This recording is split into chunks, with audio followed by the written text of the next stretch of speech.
Stop your yapping and start digging.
Meve stood waiting while her scouts cut through the tangled branches and roots that had overgrown the trail through the swamp. Suddenly, a soldier doubled over and began to retch blood. The same symptoms soon afflicted others in her ranks. A potent poison, Was the medic's verdict. It seemed all those who'd fallen ill had shared a tent. One night, they'd chattered about an obelisk they'd destroyed and the group of incensed peasants who'd cursed them for it. Fearing for their lives, the footman had gone to a local herbalist. She'd brewed them a potion to ward off black magic. Alas, the concoction had proved poisonous, while the herbalist had vanished without a trace. Happily, Isbel concocted an antidote in time to deliver the soldiers from a certain and agonizing death. The mage explained their misfortune had not issued from a dark, corrupt force, but from simple human wickedness. Her calming voice and gentle smile lifted the soldiers' spirits. Trusting in her care, they soon wholly forgot the so-called curse.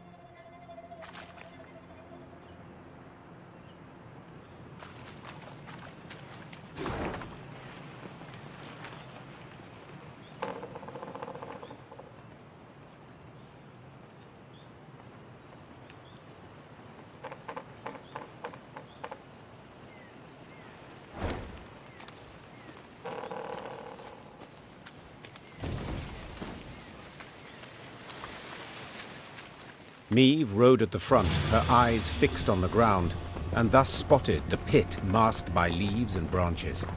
She tugged hard on her reins and steered her mount to the side. Alas, the cavalryman behind her did not follow her lead. Leaves rustled, boughs snapped, and the horseman crashed to the pit's bottom, snapping his neck. Moments later, it was clear who'd set the trap, when the forest came alive and a cry rang out.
It's a trap! Rally to me!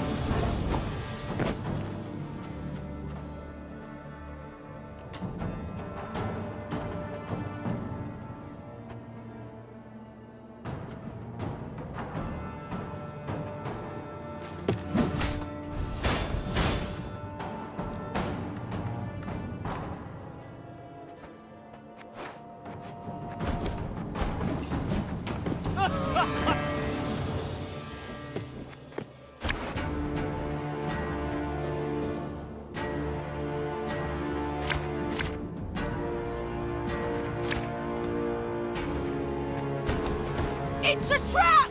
Rally to me!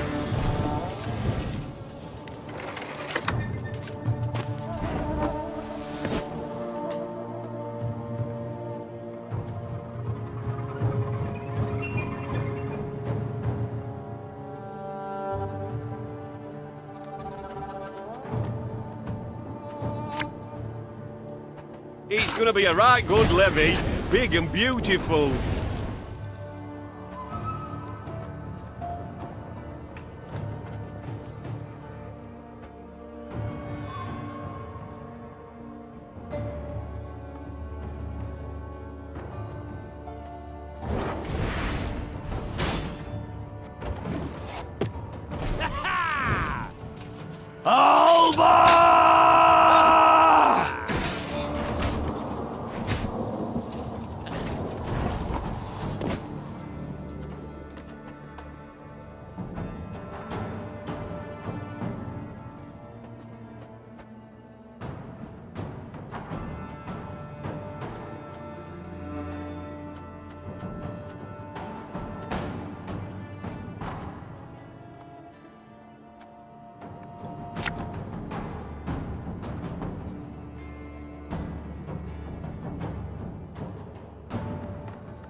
Is that why?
Again and again and again.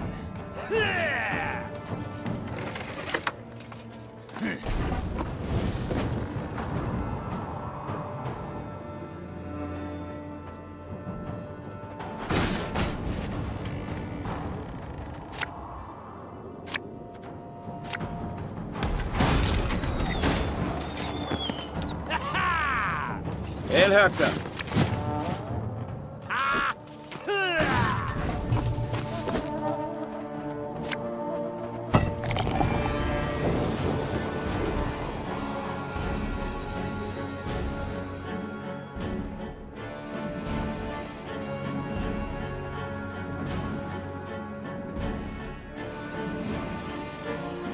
You can try to win them all, but you won't.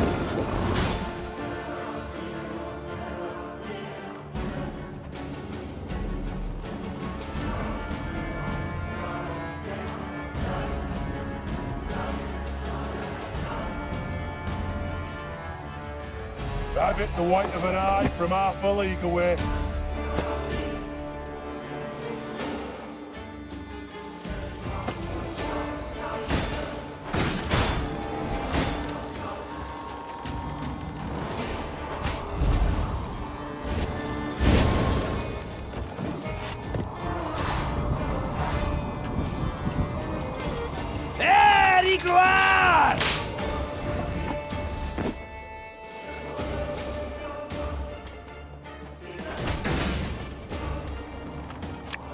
It's not too late to walk away.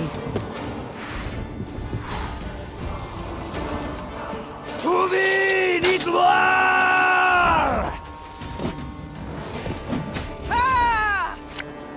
Oh, Lyrian lummoxes.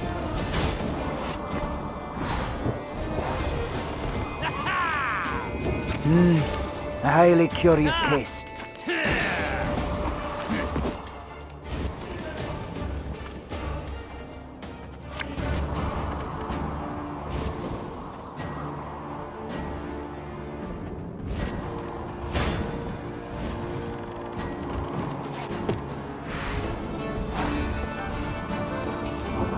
Draw and cut down!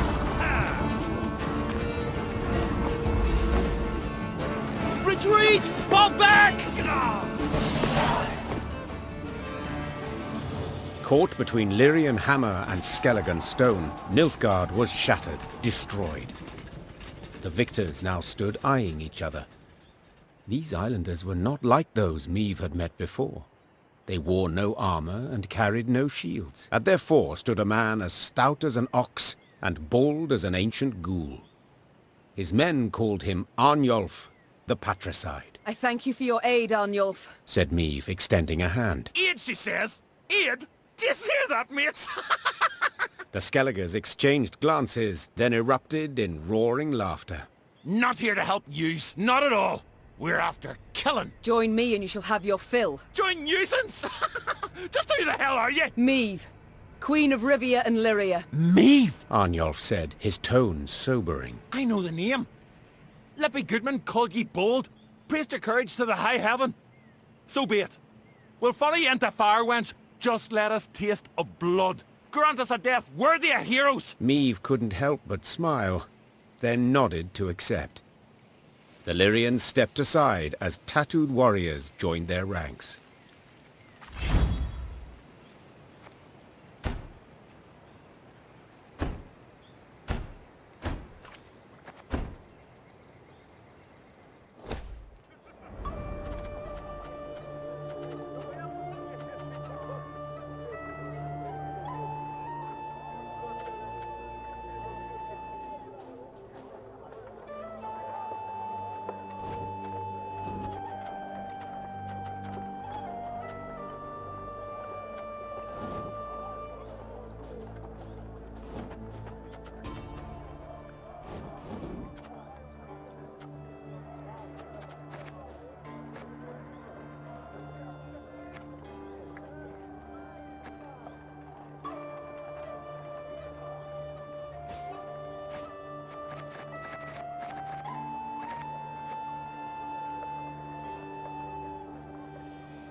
The scouts rode at the fore, with Meave right behind them. Their task, to find safe passage for the rest of the force. One among them probed for the quagmire's depth, a pole of 5 ells in hand. Suddenly, all heard a loud clang. The scouts dismounted, then heaved a bronze statue from the mire. Once it was cleaned of slime and muck, Meave instantly recognized its elven handiwork. The sculpture was exceedingly well preserved, save one detail. Someone had removed its face, leaving a black hole in its stead. Search the environs! Ordered Meave. Amongst some brambles they discovered the entrance to a vast tomb. Its doors had been torn open. On the ground before them lay scattered bones, some yellowed with age, others fresh, cracked and tattered from having been gnawed. Meave stood silent and contemplating at the tomb's threshold. Then, torch in hand, she entered and waded into fetid waters. Her soldiers followed close, arms at the ready, a nervous sweat on their brows. Frescoes on the tomb walls depicted Angren swamps and the beasts that prowled them.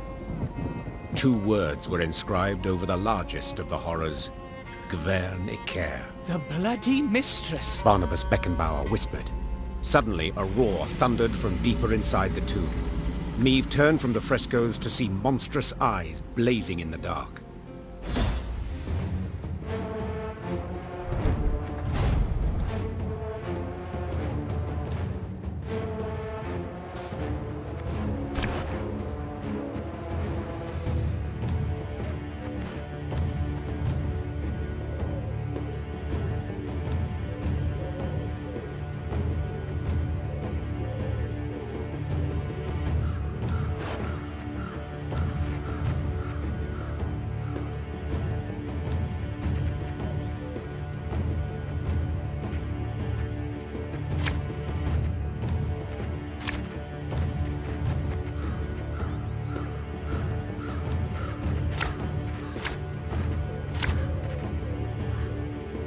To me! We'll not die this day!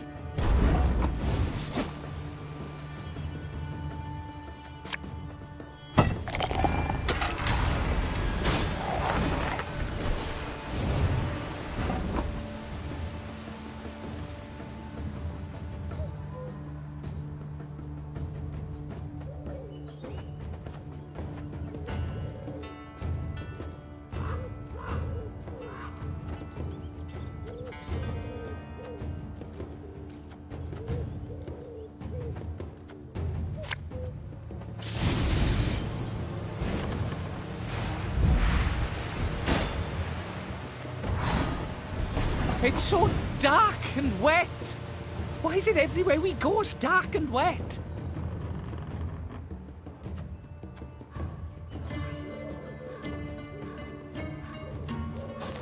Ha!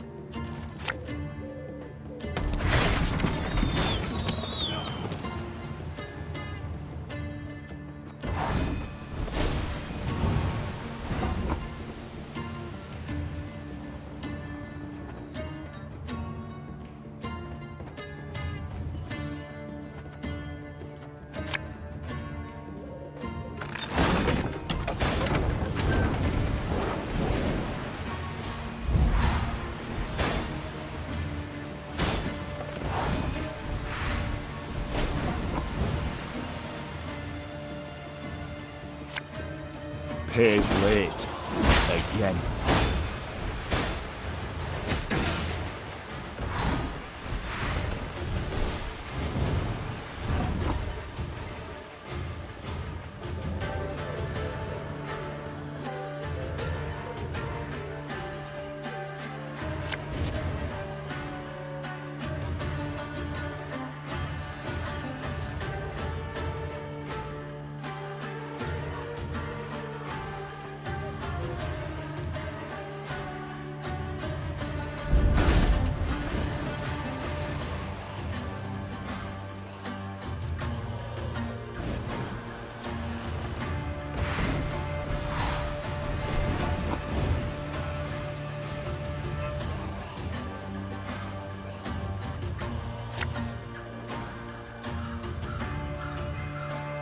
Discipline shall bring us victory!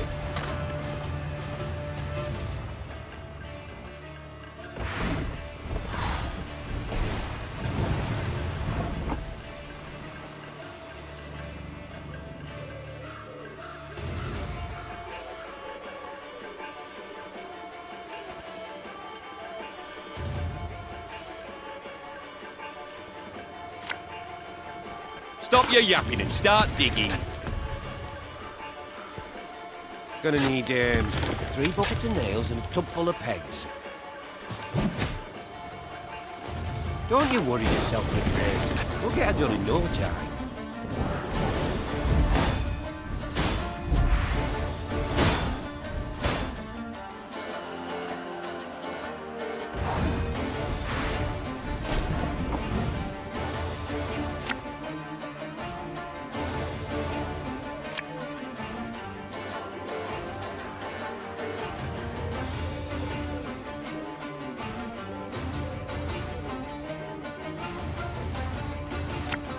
Give me a time.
To me! We'll not die this day!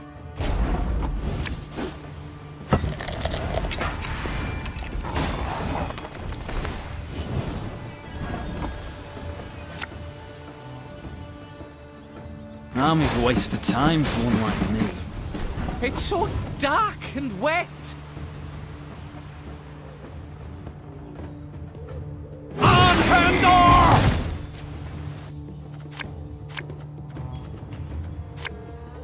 Left, right, left, right.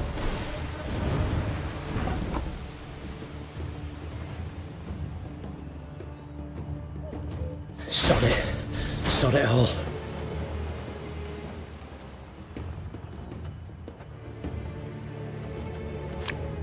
Waiting for a personal invitation.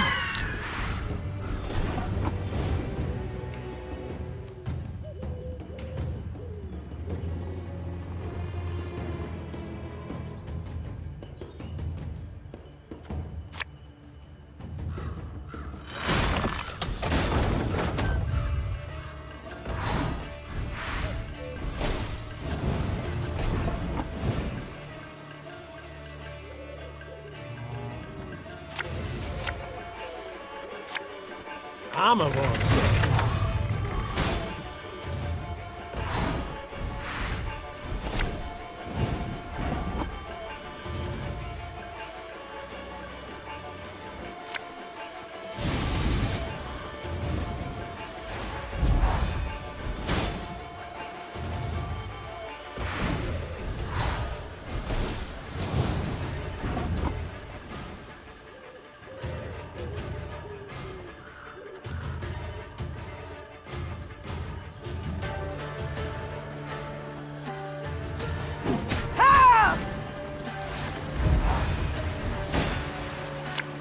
Pissing in the moat? Oh, it's dead.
Her Majesty is exceptional.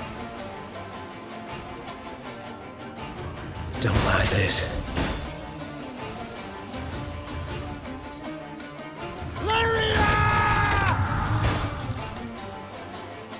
Oh, Lyrian lummoxes.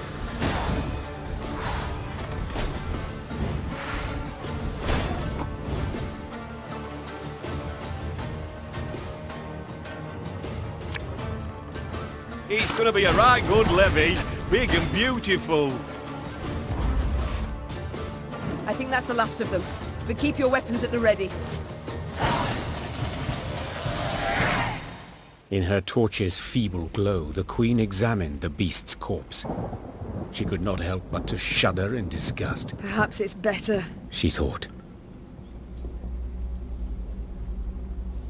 At the corridor's end, they found a closed door. Before any could draw near, it opened with a crash. Beyond lay a circular room. Light shone through a hole in the chamber's ceiling, illuminating a stone pedestal and the sword that lay upon it. The air in here, it crackles with magic. Whispered Isbel. Meve gripped the blade's hilt. A soothing warmth filled her arms and spread across her shoulders. Her tired muscles ceased trembling. Her fingers, stiff as sticks, relaxed. She brandished her prize, the air hissing as the blade sliced through it. She then nodded approvingly. The reward had been worth the risk. Barnabas Beckenbauer, a gleam in his eye, asked to look at the unsheathed sword. The gnome studied the quillions intently, having spotted an inscription there. Can you say what's written there? Asked Meve. Yes, perhaps.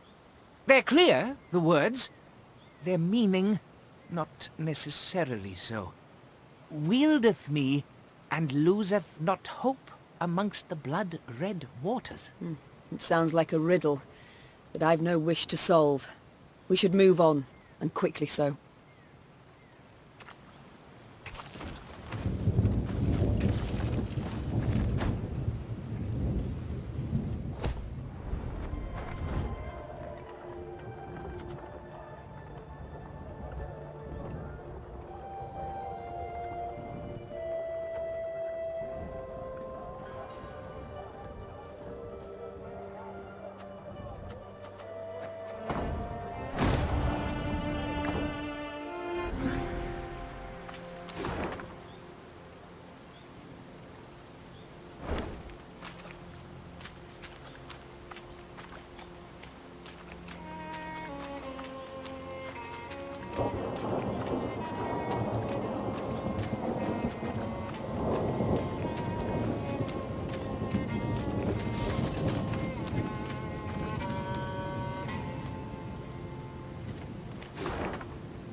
I'm a monster.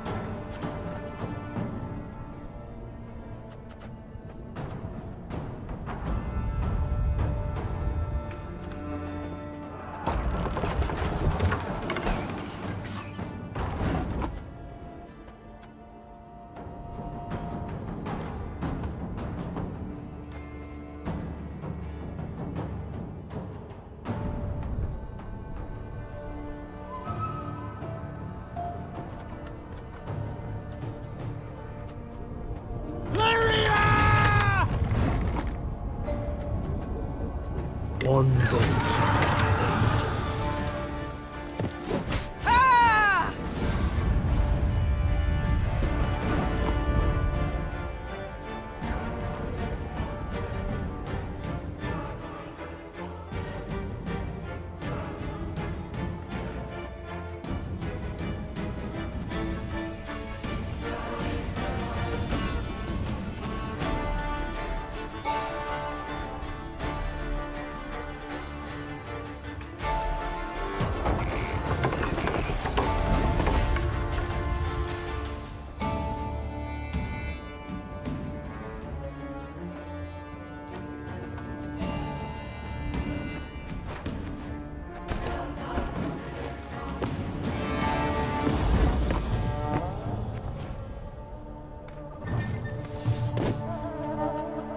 One bolt's all I need.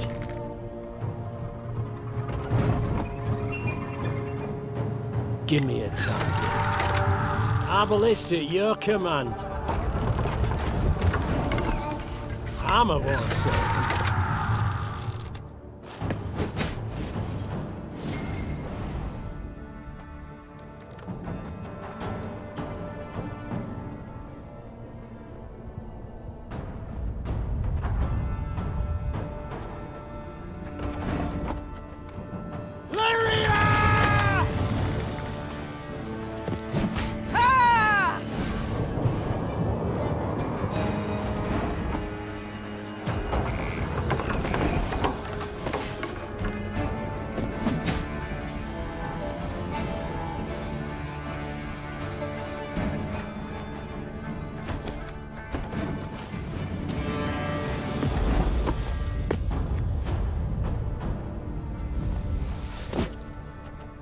Arbalist at your command.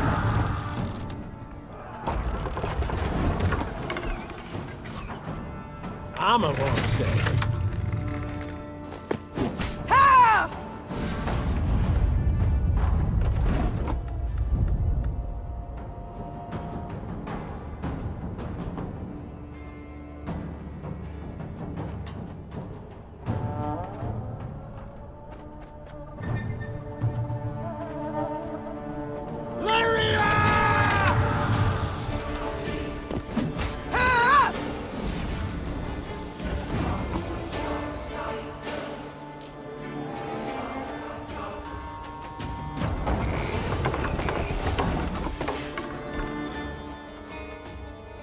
One bolt's all I need. Give me a target. Arbalist at your command. Armor won't save.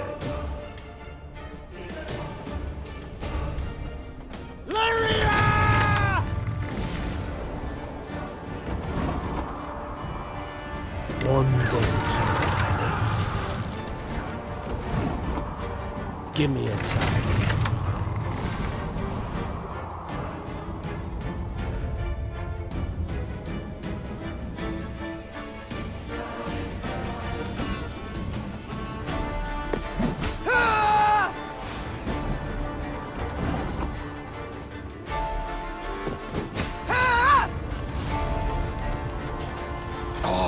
Be ashamed to let this booty go to waste.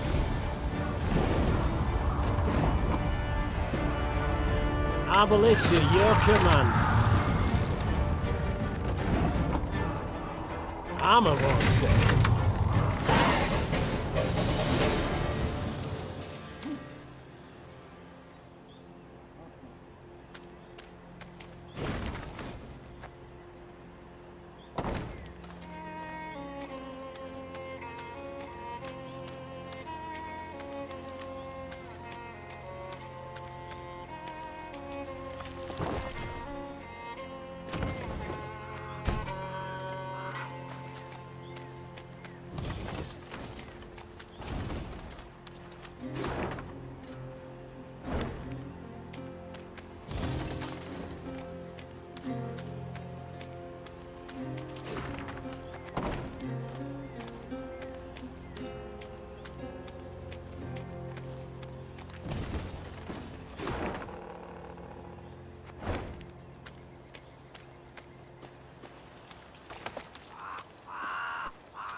Beware!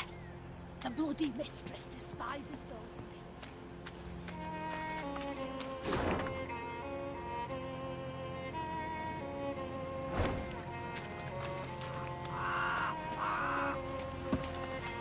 Your Grace, the charts say we near Tusley. Angren renders charts helpless to show the way, I fear. Soon we shall halt to sight our exact position. We will know then if our path is true. As you wish, Your Grace.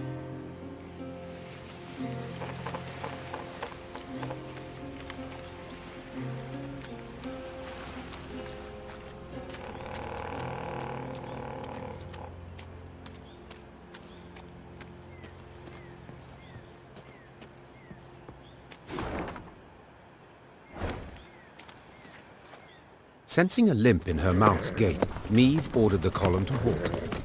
There was a thorn in her mare's hoof, burrowing deeper with every step.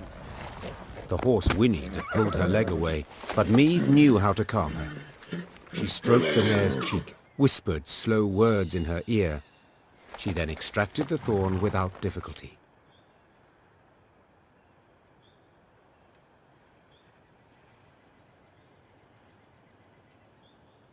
I'm sorry to interrupt, Said the druid from behind Meve's back. yet this is where our paths diverge.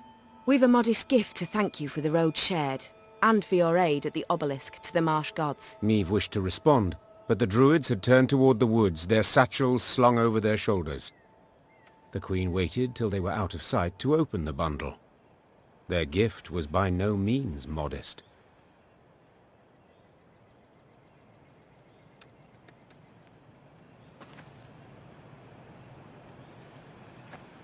The trees no longer wish us here.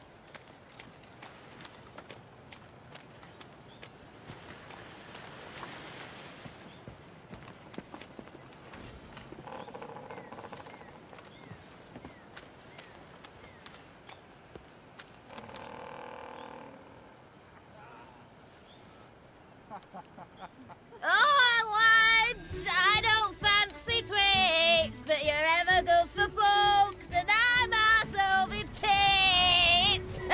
Meve and the horseman beside her exchanged a perplexed glance. They'd heard the song clearly, both its tune and its verse. Whoever had hollowed it had to be close, and given their diction, rather well oiled.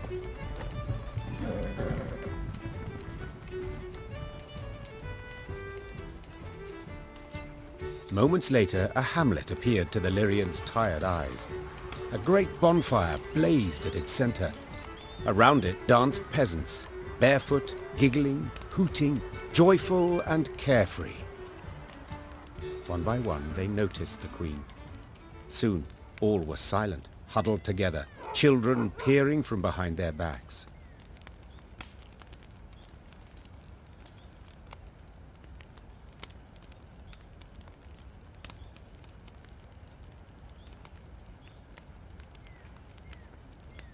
Fear not, Said Meve. we mean you no harm.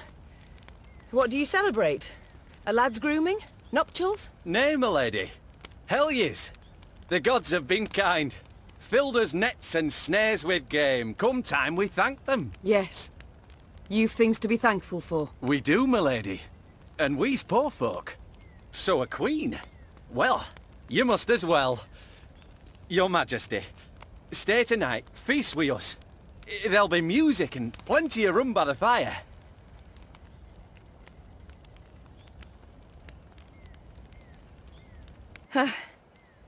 Why not? Began Meve, daintily dismounting. We all deserve some respite, I suppose. The Lyrians needed no convincing. With astonishing haste, they removed mail and helmets, then eagerly joined in the feting and dance.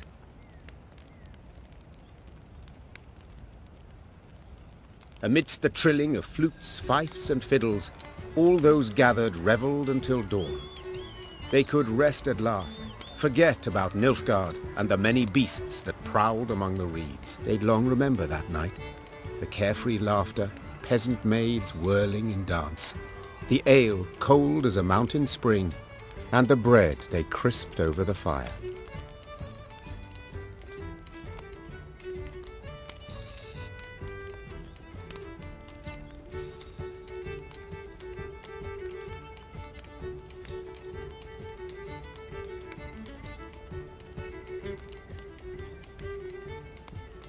One exchange in particular etched itself into the Queen's mind, an exchange she overheard.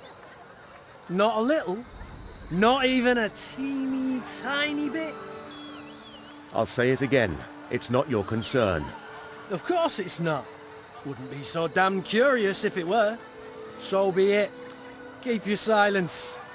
But those eyes like the summer sky, that hair like waves of grain. I see the way you gape.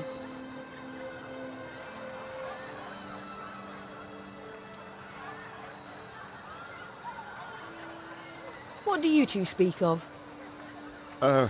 Your Majesty. Couldn't have answered that better myself. Who does Reynard gape at? Ha! The new ballista, what else? Ah, what a piece of work. Pure art, I say. Can't tear your eyes away for an instant.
Haven't you two held enough from me already?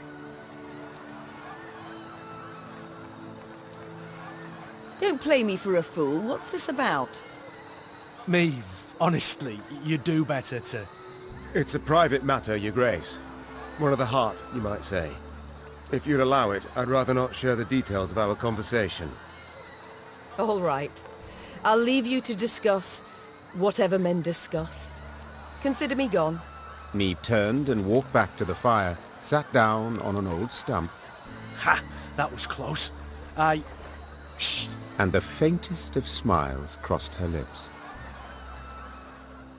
Maeve expected the villagers to request recompense for their welcome. Yet the peasants made not the slightest mention of coin, and the Queen was much moved by their kindness. Once again, those with the least had proved the most willing to share. The Lyrians did not assemble come the morn. The force marched off in the afternoon, unshaven, unbathed, dishevelled. Not normally one to overlook contempt for discipline, that day Maeve understood even soldiers needed to let their guard down, at times.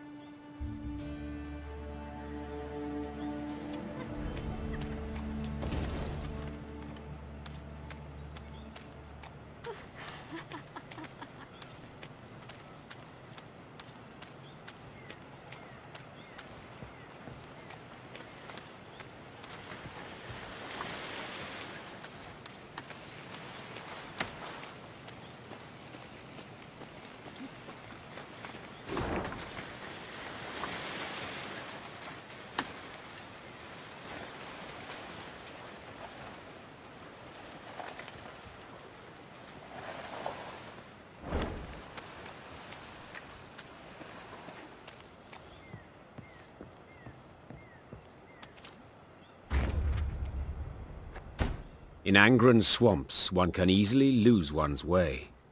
Thick fog fills the air, paths end without warning, dense thickets obscure the distance. The sole way to determine one's position is to climb a tree and peer out over the canopy. This duty fell to Meave's scouts, while the force halted below. During one such delay, Meave caught the words she'd longed to hear. Majesty! Tuzla Castle! Its tower! I see it! To her soldiers' astonishment, Meave cast off her gauntlets and started up the nearest trunk. She longed to see the castle for herself, for then she would know sweet vengeance was at hand. The climb proved tricky, as the trunk was slippery and the branches, run through with rot, were frail. Yet Meave showed herself to be skillful and spry. As a child, she had loved to scale trees, much to her governess' dismay. Meave looked out to see a mighty stone tower outlined against the horizon. Legend holds Tuzla Castle was to have had 3 such bastions. Yet King Ragbard, the fort's benefactor, had forsaken the effort when yet another stone transport simply sank into Angren's boggy roads. It was a moment of respite for Meave, a moment of quiet joy. She breathed and tasted air free of the bog stench. She took in silence undisturbed by the hum of mosquito swarms. And she relished her prospects. The coming battle against Caldwell. The soldiers stood exhausted and filthy, many with raspy coughs, all sick of the meager gruel. But with the command to advance, a new strength sparked within them. Their step was lively, a fire burned in their eyes, each hoping to spill Caldwell's entrails, then dash them upon the fort walls. Yet as they drew near the stronghold, perched atop a stone isle, their verve dwindled, enthusiasm waned. They had taken fortresses with thicker walls, taller towers, and manned by more men. Yet they'd never seen nor laid siege to a fort standing on land so ill-suited. To rush the bulwarks through waist-deep mud. Was this even possible? Prove I was no fool to keep you at my side, said Meave, turning to Gascon and Reynard. A slaughter I must avoid. How will I do it? Your Grace, began Reynard. Set our machines to sling boulders. At the west wall, it's weakest. 'Tis our best chance at a breach. Our men will need cover, added Gascon. Reeds we must harvest and burn. Smoke will cloak us, conceal us from the castle's defenders. Good, agreed the Queen. Now get to work. Amidst billowing blue smoke, Lyrian footmen rushed through the breach wrought by Reynard's catapults. Though she had yet to forgive her companions, Meave had to admit they'd given her sound advice.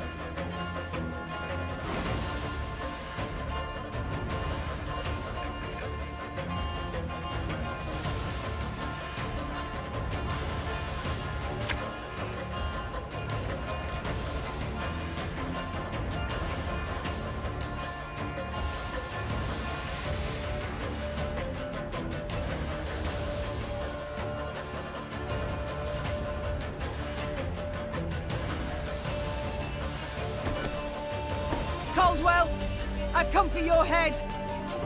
I knew you'd come. Your lofty pride presages another dramatic fall. As good as dead, that lot.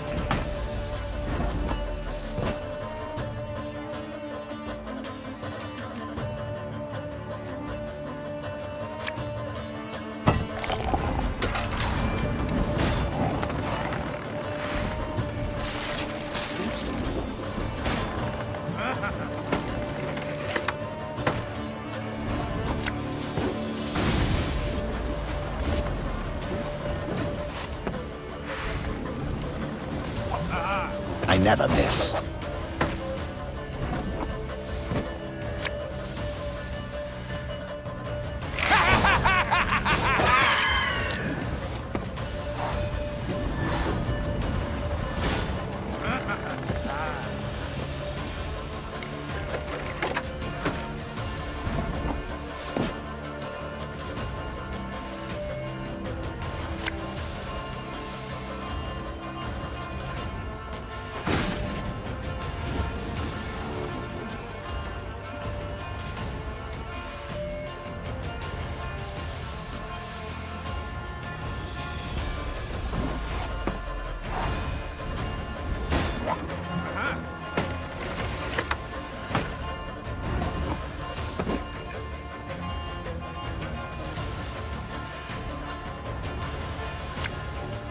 And just when you thought things were about... Our archers shouldn't be any more trouble.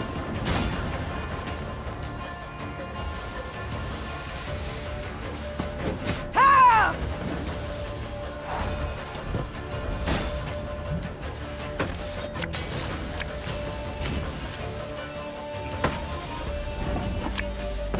Her Majesty knows what she's doing.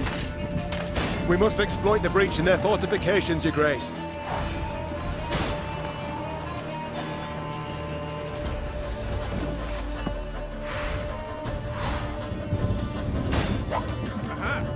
England!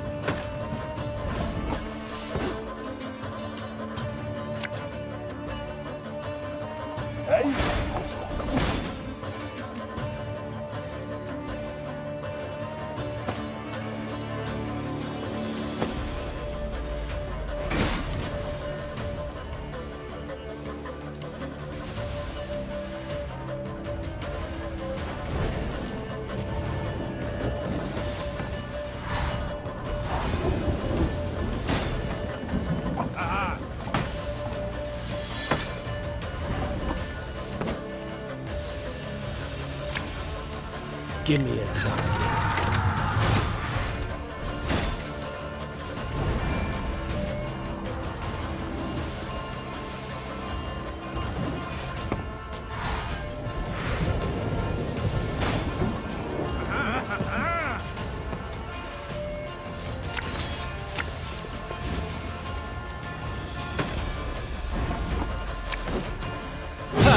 Ludicrous! Give me some of that!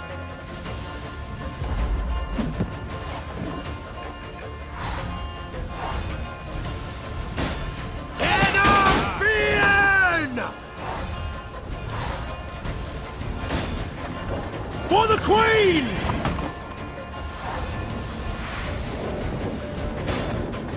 God save the Queen!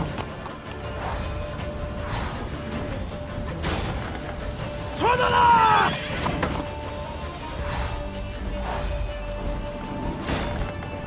Yeah!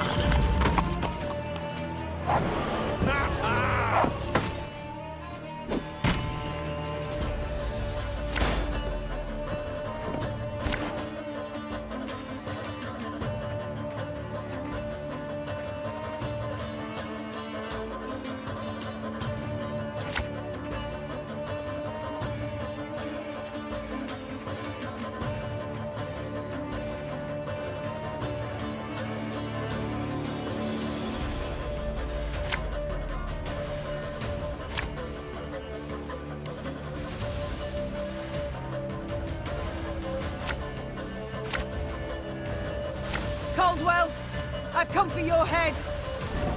I knew you'd come. Your lofty pride presages another dramatic fall.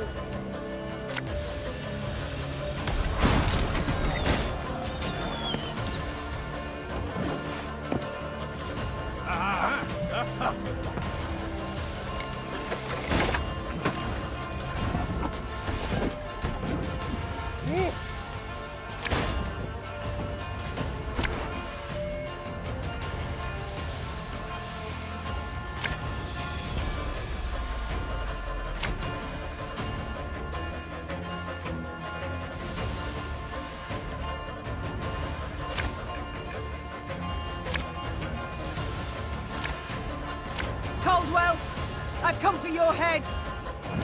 I knew you'd come. Target acquired.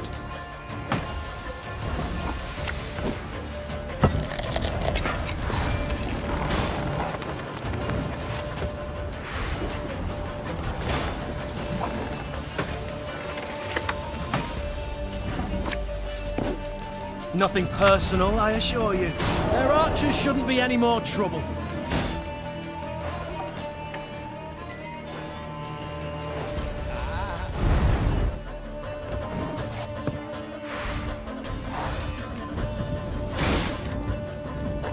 As good as dead, that lot.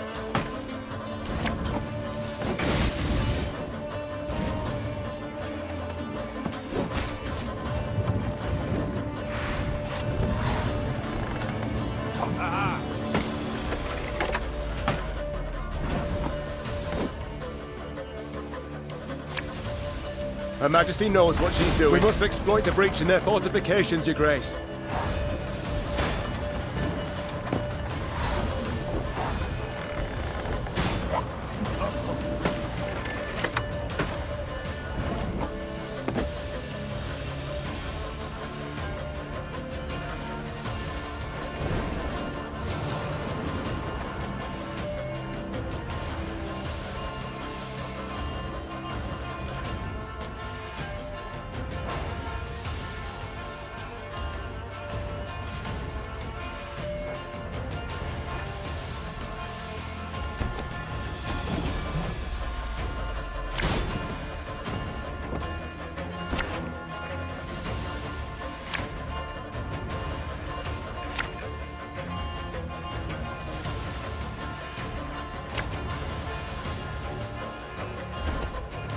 Caldwell, I've come for your head.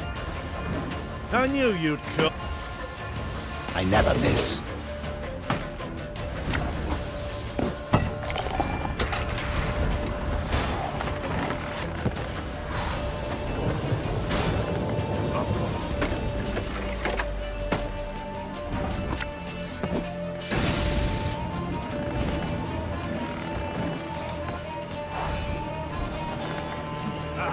Target acquired.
Caldwell, I've come for your head. I knew you'd come. Your lofty pride presages another jump.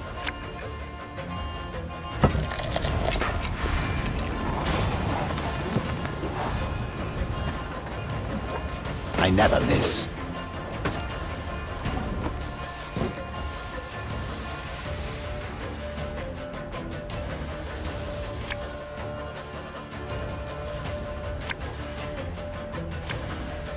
Quick and painful, this... Their archers shouldn't be...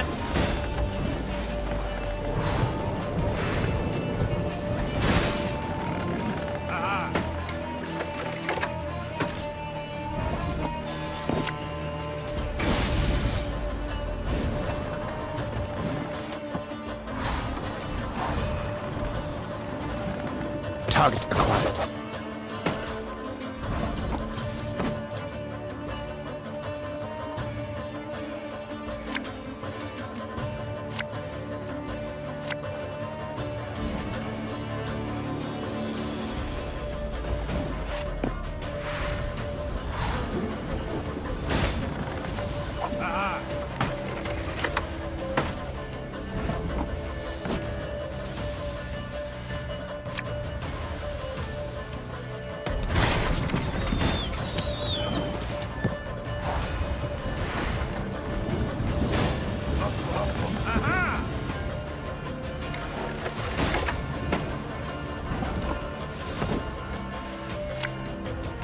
Wanna know why I got my scar?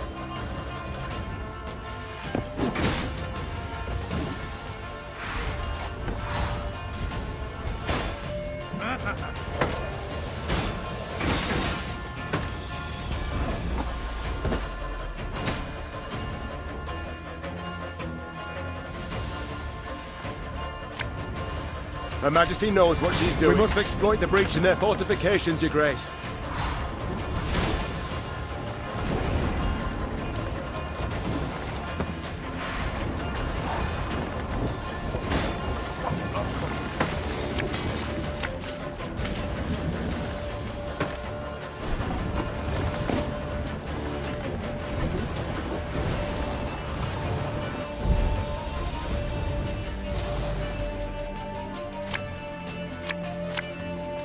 Left, right, left, right.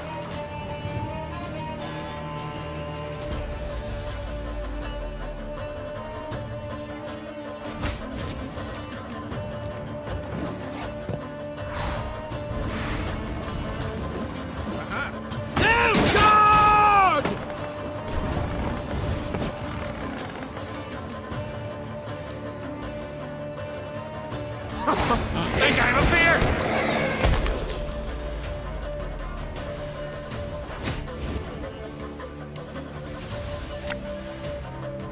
I think you'll really like this one.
To the last! Yeah! March on, march on. For the Queen! No one touch him! The Count is mine!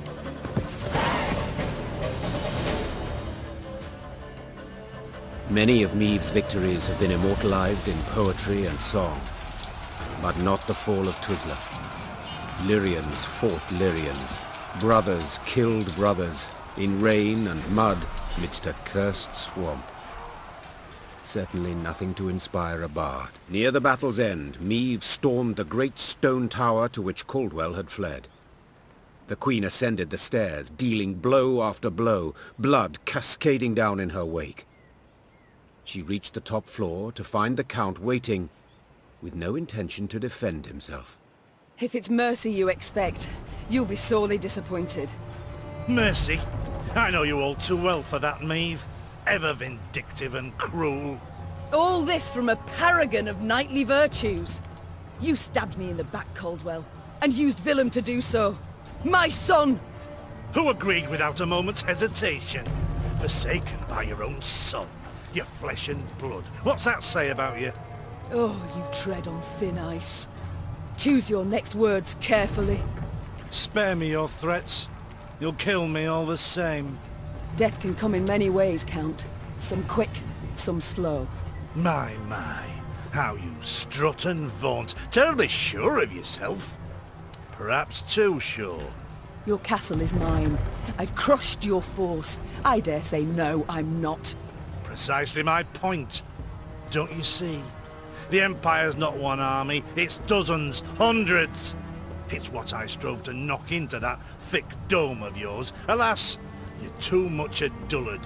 Soon as I'd learned you'd crossed into Angren, I sent for reinforcements. They'll be here soon. 3 regiments, armed to the teeth.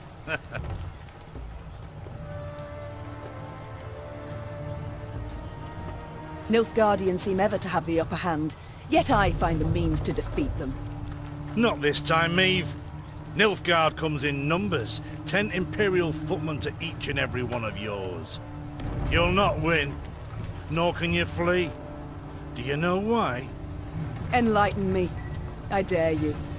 But one bridge leads to Tuzla. As it happens, I ordered it raised as you laid siege. The swamps around the castle are too deep to cross. Try to rebuild the bridge, the Imperial troops will arrive before you can finish. Your men they'll slay as you watch, and then they'll wring your neck. I wouldn't be so pleased were I you. You won't live to see this outcome. I know that, but I take heart in the truth. Though the castle you've seized and will likely kill me, I've won. Outsmarted you, Maeve. Twice now. And you know what? 'Twasn't even that hard. With those words, with his arrogance and contempt, Caldwell had gone too far. The Queen gripped his shoulders, pushed. Caldwell stumbled backwards, then tripped out the window. A blood-chilling shriek filled the courtyard, then broke off abruptly. Now fool me thrice. Try. Maeve slapped the dust from her hands. The traitor had met a deserving end at last. Yet this was no time to revel in the Count's demise. If Caldwell had spoken the truth, the Queen and her army were in grave danger. Maeve's scouts quickly confirmed the traitor's claim. The bridge was indeed in flames, and Nilfgaardian regiments were advancing from the south. Now to confirm if there was truly no other route by which they could flee, the Queen ordered her men to ask the local peasants. One of their number, a stable hand who'd lived near Tuzla all his life, claimed a secret path led out the back of the stronghold. King Ragbard himself ordered it built. Had him drop great stones into its swamp, one after another, like beads on a string. Bitter water covers them, so you can't see nowt at start. Can make 'em out if you go proper slow, though. What is it? The stones, they lead to Isgith. And there, my lady, lurks an evil worse nor any black-clad army. What? A beast of some sort? Some say beast, others god. Gurnikora, they call her. And you'll yet see, my lady. Isgith shines red with your blood. A silly tale to frighten children, Maeve thought at first. Then paused. For something about the man's voice made his every word believable. None too encouraging, yet preferable to certain death. Tell me, from Isgith, will we reach the banks of the Yaruga, near Red Lobendon perchance? Aye, your majesty. You need but head north. And pray all along the way. Soon, Maeve stood where the stable hand had said she should, at the edge of a vast marsh. Carefully, she dipped a foot into the broth and probed for solid ground. Sure enough, she found stone. One cautious step, then another. Maeve slowly strode off towards Isgith.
With the path to Isgith hidden from view, Maeve proceeded like one blind, moving solely by touch.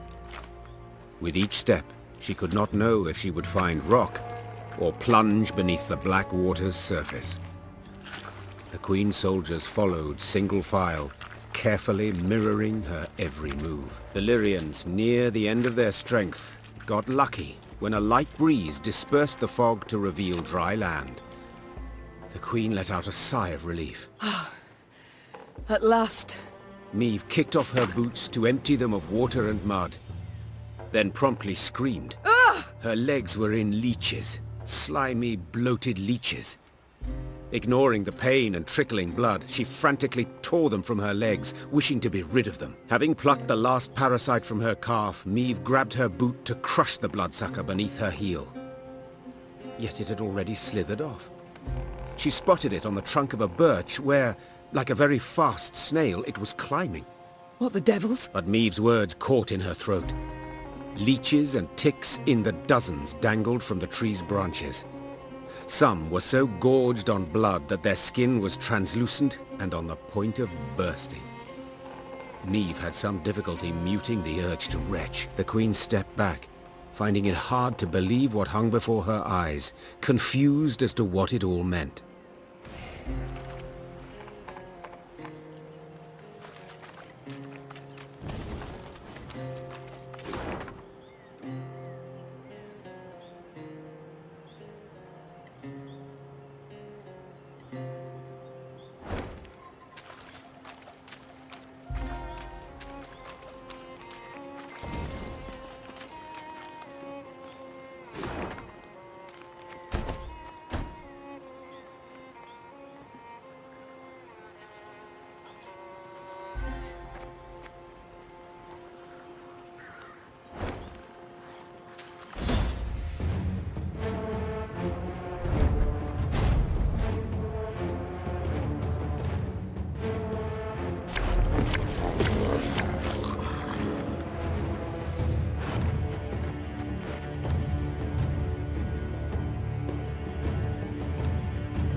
For the Queen!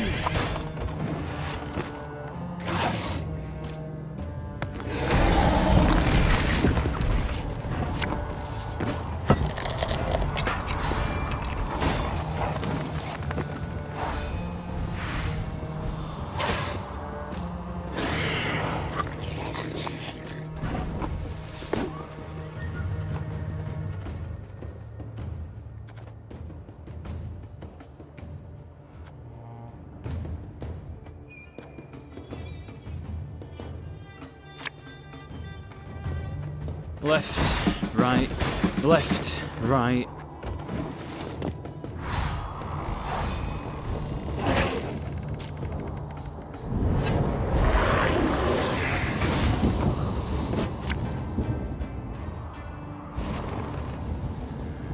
Again and again and again. Left, right, left, right.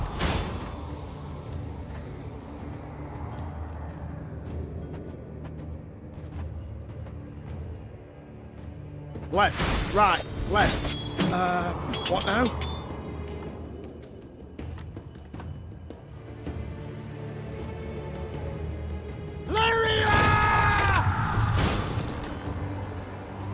Shh! Cork it!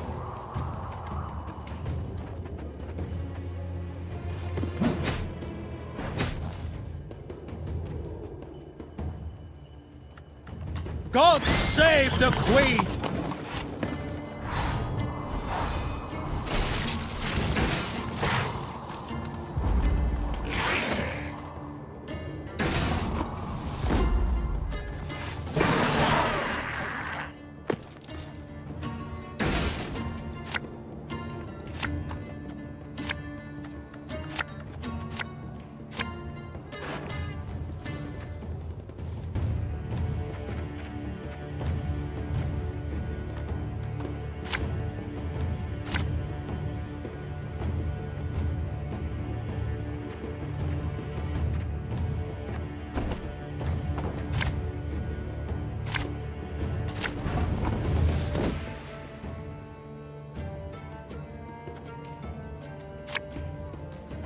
I'm coming, I'm coming.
Ours is not to reason why.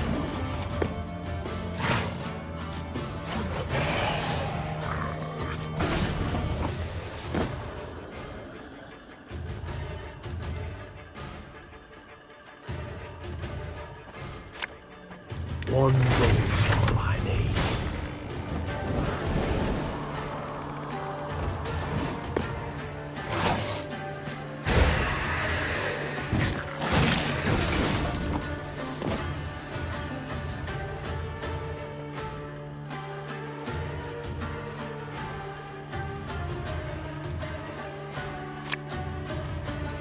Not going into the fray already, are we?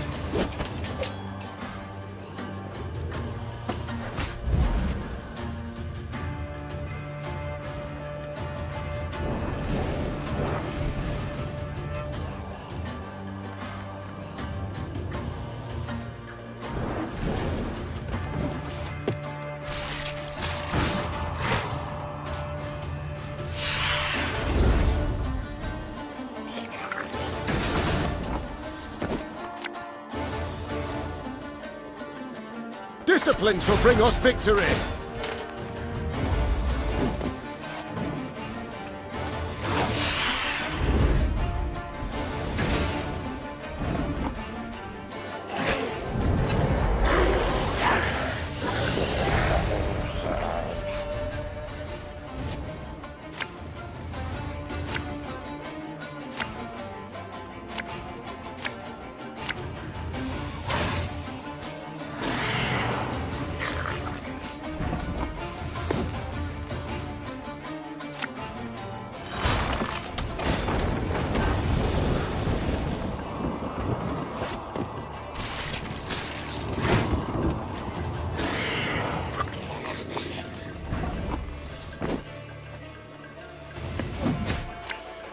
Don't you worry yourself, your grace. We'll get it done in no time.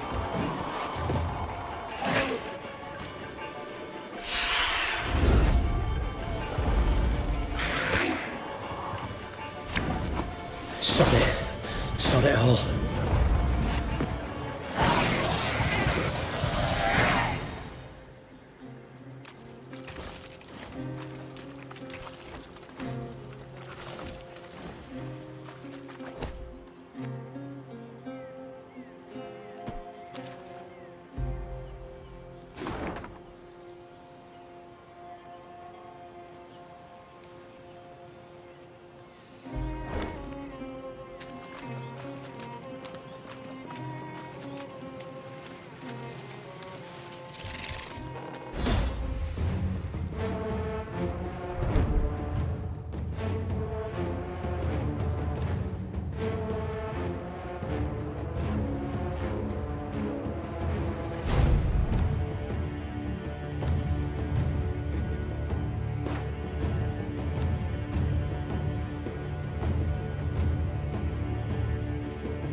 Have it the white of an eye from half a league away.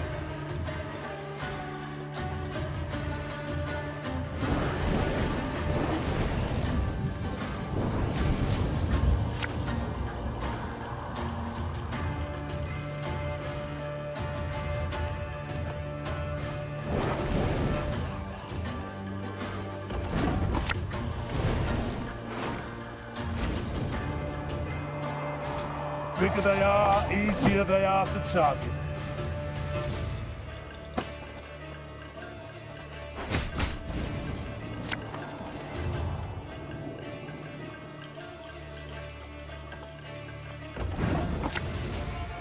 Can't take it anymore.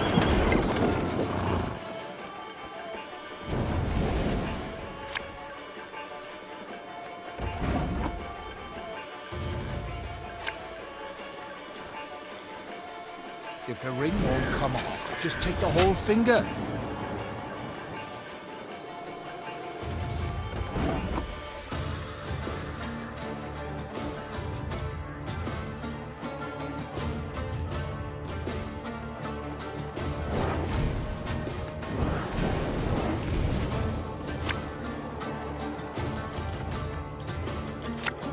Got any victuals? Hungry like a wolf, I am.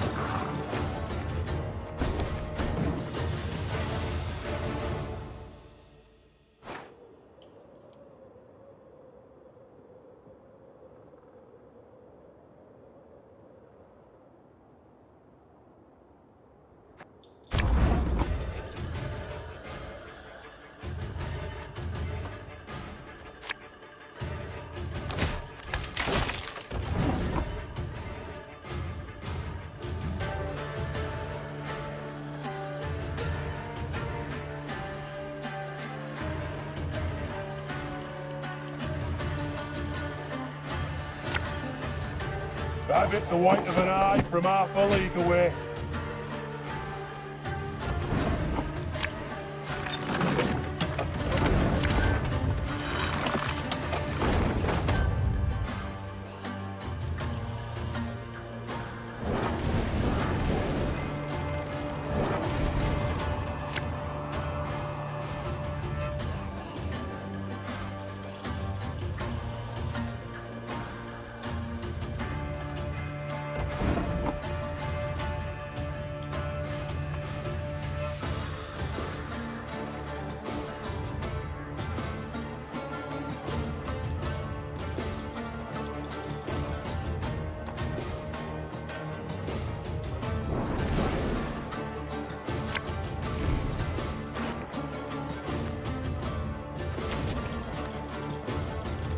Bigger they are, easier they are to target.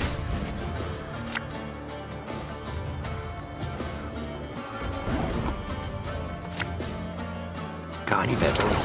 Hungry like a wolf, I am. Oh, be ashamed to let this beauty go to waste.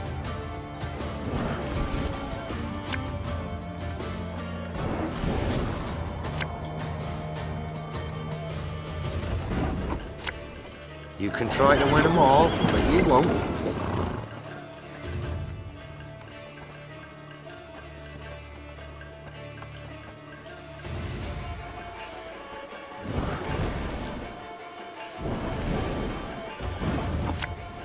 Can't take it anymore.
Thing about slings, they hide well.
of a stone knock out one of your teeth? Have it the white of an eye from half a league away.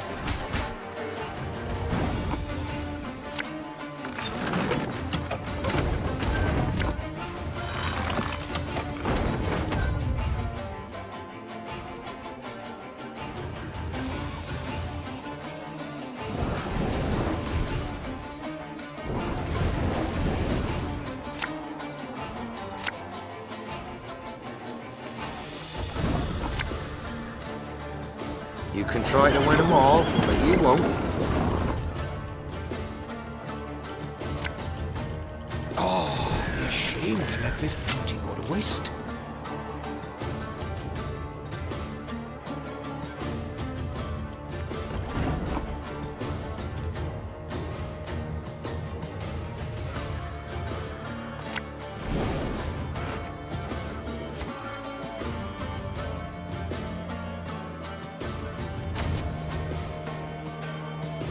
Bigger they are, easier they are to tug.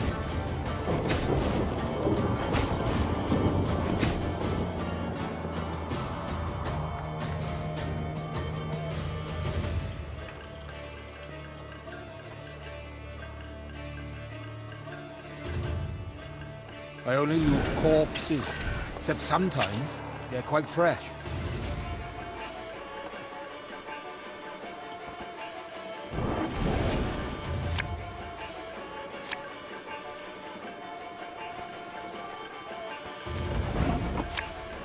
Can't take it anymore.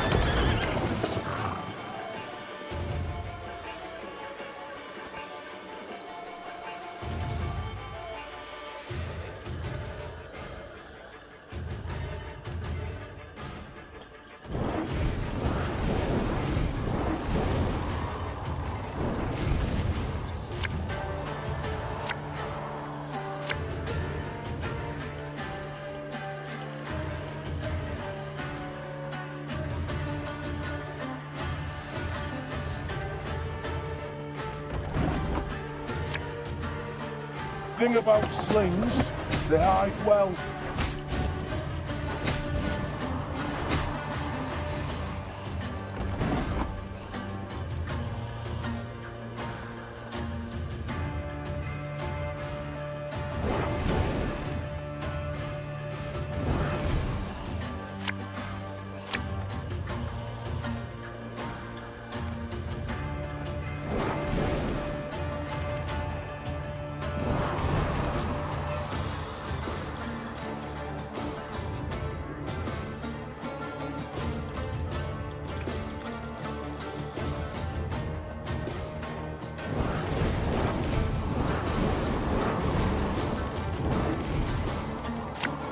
Fishing in the moat? Oh, you're dead.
Give me a target. Obelisk at your command. I'm a one second. Lyria!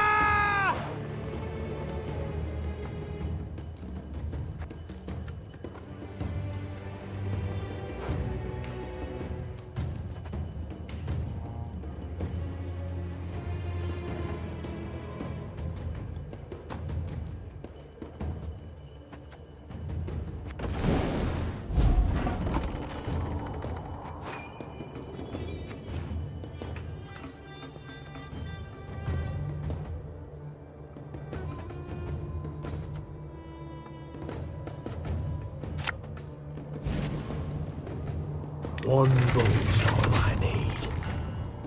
Give me a target.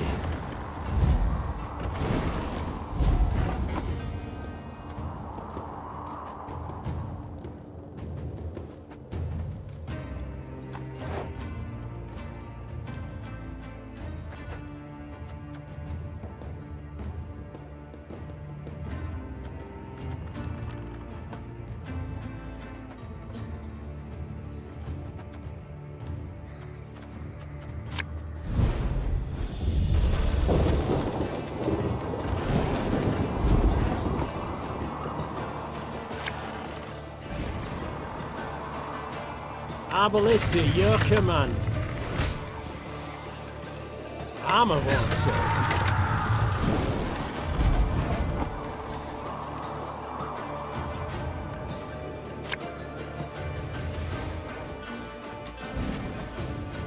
Lyria! One bolt's all I need.